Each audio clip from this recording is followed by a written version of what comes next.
Okay, this is the build video, long delayed, but I'm trying to catch up on my backlog of videos to finish, for my epic Jambox project that I completed a little while ago. I just moved from Texas a little while ago, and I looked around in my stuff, and I found my old Sony car stereo head unit. It was a really nice one, but I couldn't put it in my new car because it won't fit. And it seemed like kind of a waste to let it sit there in a closet. So I thought it would be cool to figure out if I could build it into something useful. I've had an interest in speaker enclosures. That's something I plan to work more on, and this was sort of a first step toward that sort of thing. So I went to an electronics store and found a pair of 6x9 three-way car speakers to go with it, and I figured I had enough leftover bits to handle the rest. So it came down to just building a box for it.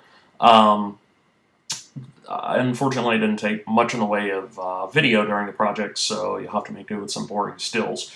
But the goal of the thing was to build a fairly large, fairly loud, self-contained stereo system that could play CDs, play auxiliary inputs, and ultimately connect directly to an iPod, offering both charging and audio for that. I haven't implemented that yet. It's wired internally. There's a switchover circuit that will let you go.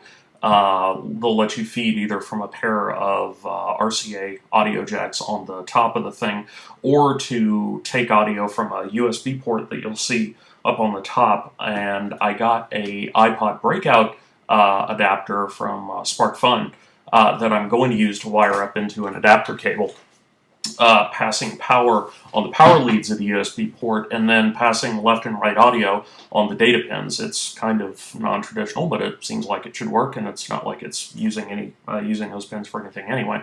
But that isn't quite done yet, so it just has aux in and CD play functionality. So I'm not much of a woodworker. I'm trying to learn, but my mom has been a contractor her entire life. Both my folks are, actually. And so I asked her to help me out designing something. And there's my cat. Hi, Franklin. And so we sat down one weekend and sketched something up. On with the boring build photos. Move, Franklin. Move. Yes, you're on video. Look. You're on the internet. You're a cat on YouTube. You're famous now. I wanted this thing to be pretty burly, so it's made out of 3/4 inch plywood. We sketched up a quick design on quite literally, the back of an envelope, and set about laying out the parts, figuring out where everything could go. We set out laying out a box. I wanted the speakers to be baffled and separated from each other, so I knew that was a good idea acoustically, although I really didn't know a great deal about how big of an area they needed to be in, so I don't know, for the purposes of this project, it was more just getting something together that worked rather than trying to be acoustically perfect. So there's a baffle down the middle and this little goalpost shaped thing that provides a little enclosure for the head unit to be bolted into. We figured out a layout that worked, made the best use of the space, cut everything out with a jigsaw. Turns out I'm pretty terrible with the jigsaw, but fortunately the speakers covered the horribly ragged holes that I cut. Glued and screwed the whole thing together. Once again, lots of overkill. You notice how many freaking wood screws I put into this thing. Our table saw wasn't the best, so we had to fit it up kind of carefully, but it eventually all went together relatively square, and this is what we ended up with. Since there were some gaps, there was some filling to do, so the wood putty came out. Took a fair amount of that, stacking that up, sanding it, stacking it up, painting. I think I ended up putting like 4 or 5 coats of matte black paint on it. As usual, I wasn't completely satisfied with the finish it came out with, but, you know, that's me all the time. I made up this jack plate that audio in and the power switch could go to. Ended up finishing it with some hardware that I got from a site that I'll link at the end of the video. They make hardware for old-fashioned trunks and cases and stuff. So, more painting. Turns out those little corner pieces didn't fit until I knocked off the corners, so had to do that. To make a place for the wires to go through for the jack plate, used a big old hole saw. There's a backboard to cover up the back of the thing. That's made out of, I think, 1/4 inch plywood. So this is it with the speakers and the speaker grills bolted on and the opening for the head unit opened up. Some more holes were drilled out in this jack plate here. Initially it was going to take just standard wall current in. I even had this nice little neon power indicator, and I was going to drive the whole thing with this little, what I thought was an ATX supply that came out of an old digital video recorder that I had junked.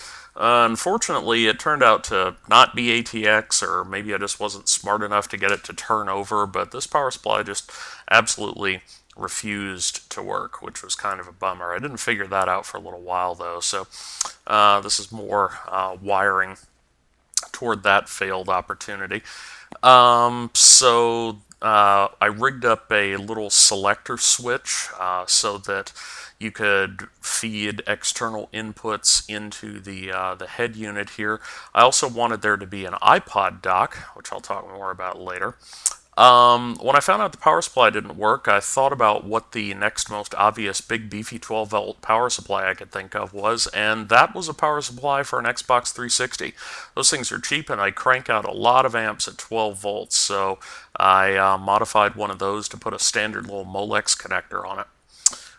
This is the wiring harness that came with the stereo. This is some more gluing the Molex connector into the jack plate. Use some JB Weld here. It's kind of my go-to. The head unit's bolted into the box with some big rubber washers to try and provide some vibration isolation. As you can see, there's a fair amount of room in this thing for future expansion and cramming other stuff in here.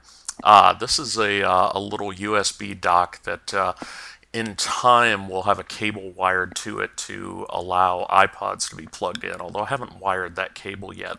I'm planning on using the data lines on the USB to pass audio. Should be interesting. Now this is sort of an interesting hack. I really fell in love with the little neon power indicator that I had purchased, but obviously if I wasn't passing wall current into the box anymore, I wouldn't have anything to drive it with. So I ended up taking apart the little base that the neon bulb was enclosed in, putting in a bright red LED as well as a current limiting resistor, and cramming it all in so that it would fit into the same base. That way I wouldn't have to drill a new hole. I would be able to keep the same look as the neon bulb in the same form factor. The soldering for this turned out to be kind of annoying because it kept wanting to melt the little plastic base that those two big beefy lug terminals that power it were in. Kept wanting to melt, but eventually it worked, and it looks really, really good. I'm pretty happy with how it came out. It was well worth the annoyance and effort. So this is just before throwing the back on. The speakers are wired. So this is the box pretty much assembled. I did manage to find a cover plate that just perfectly fits the outside of the stereo and covers over the opening in the front of the enclosure. So this is a quick little functional test. You switch the thing on. One downside of it not actually being attached to a car battery is that it loses its settings every time because it doesn't have power to retain them, but I don't really care. But the CD mechanism works fine, just like it always did. I had to be careful not to screw the thing too tightly into the enclosure, otherwise it bound up pretty bad. But anyway, play CDs, and this head unit has some pretty cool little visualizers, so you get some neat blinky lights along with your music.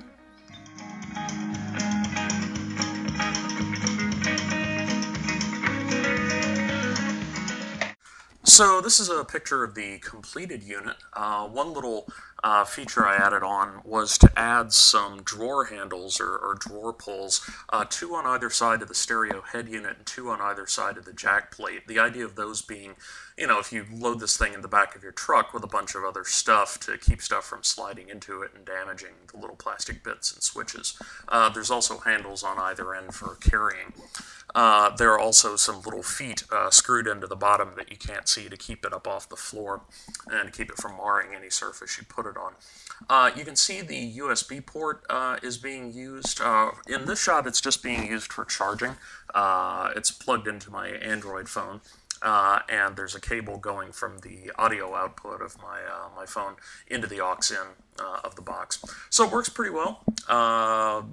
the objectives for it were to sound good and be pretty loud. And well, we brought it to Dragon Con this past year, and we officially got our first hotel noise complaint from the use of it after the first day. So I think that objective was completed pretty well. Anyway, so that's the end of this project. I use the thing every day as my computer stereo for playing iTunes content and stuff through. The next iteration may be smaller, a bit lighter, maybe more speakers or a dedicated subwoofer. And I also have in mind possibly constructing some guitar or bass amp cabinets, and maybe even some bookshelf stereo speakers, but that's another project for later on down the road. Anyway, hope this was entertaining to you in some way, and yeah, bye.